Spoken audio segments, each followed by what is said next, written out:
بالنسبه يا جماعه للناس، السلام عليكم الاول، كل سنه وانتم طيبين. اللي بتقول ان اوسكار بيهرش كتير وعنده قراض، انا كنت فاكره زيكم كده في الاول بصراحه يا جماعه، وجبت حاجات كتير للقراض والكلام ده، بس اتضح بقى يا جماعه ان اوسكار ما عندوش قراض. اوسكار الهرش اللي بيهرشه ده زي البني ادم كده اللي بيصاب بحاجه اسمها الهستامين. الهستامين ده بيبقى فوران كده في الجسم، يعمل بطح حمراء ويخليك تقعد تهرش فيها. نفس الكلام عند الكلاب، لان هم روح زينا بالظبط.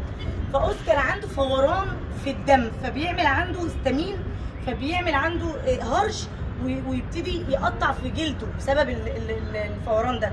فطبعا الفوران ده له علاج ان شاء الله، وهنبتدي نديه لاوسكار عشان يبقى كويس وما يرش.